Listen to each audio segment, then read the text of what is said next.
Islam dan sains sememangnya tidak dapat dipisahkan. Pada segmen kali ini, saya akan menceritakan mengenai rahsia solat untuk kesihatan. Rahsia solat di awal waktu mengikut kajian sains.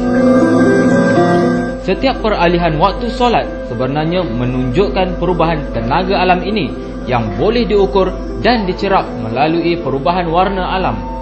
Fenomena perubahan warna alam adalah sesuatu yang tidak asing bagi mereka yang terlibat dalam bidang fotografi.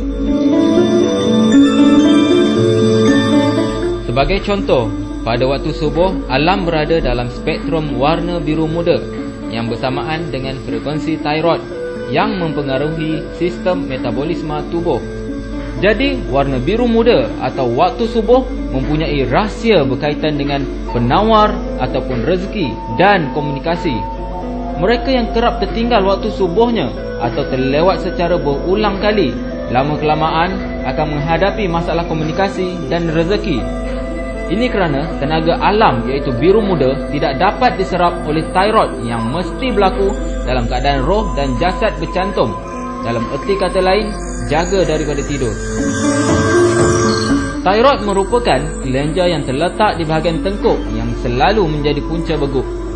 Beguk terjadi disebabkan kekurangan iodin dalam badan.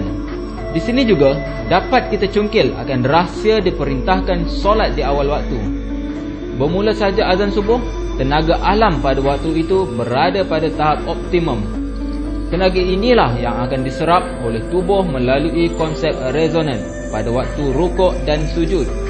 Jadi mereka yang terlewat subuhnya sebenarnya sudah mendapat tenaga yang tidak optimum lagi. Metabolisme tubuh bermaksud proses penghasilan dan penggunaan tenaga oleh badan.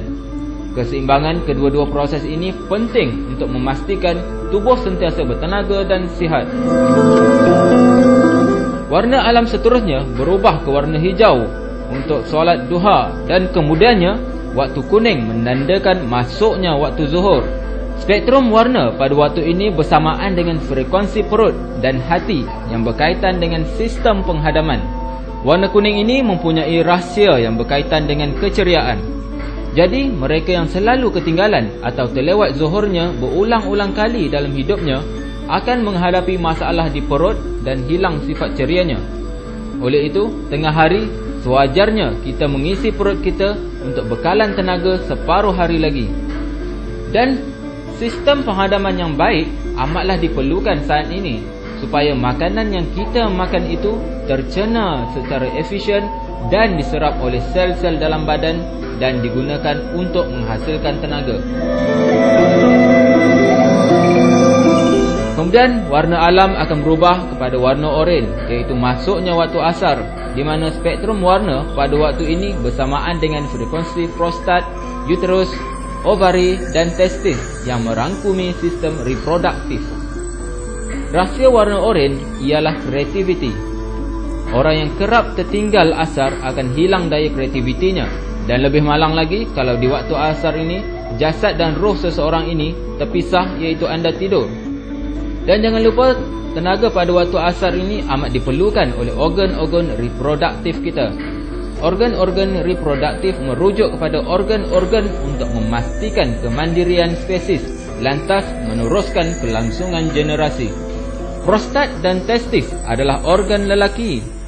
Uterus dan ovari pula adalah organ kepunyaan wanita. Menjelang waktu maghrib, alam berubah ke warna merah. Dan di waktu ini, kita kerap dinasihatkan oleh orang-orang tua agar tidak berada di luar rumah. Mereka yang sedang dalam perjalanan juga seelok-eloknya berhenti dahulu pada waktu ini untuk solat maghrib, kerana banyak interference ataupun pembelauan berlaku pada waktu ini yang boleh mengelirukan mata kita. Waktu inilah fenomena buta ayam terjadi. Rahsia waktu maghrib atau warna merah ialah keyakinan pada frekuensi otot, saraf dan tulang. Apabila masuk waktu isyak, alam berubah ke warna indigo dan seterusnya memasuki fasa kegelapan. Waktu isyak ini menyimpan rahsia ketenteraman dan kedamaian, di mana frekuensinya bersamaan dengan sistem kawalan otak. Mereka yang kerap ketinggalan isyaknya akan selalu berada dalam kegelisahan. Alam sekarang berada dalam kegelapan dan sebetulnya inilah waktu tidur dalam Islam. Tidur pada waktu ini dipanggil tidur delta, di mana keseluruhan sistem tubuh berada dalam kerehatan.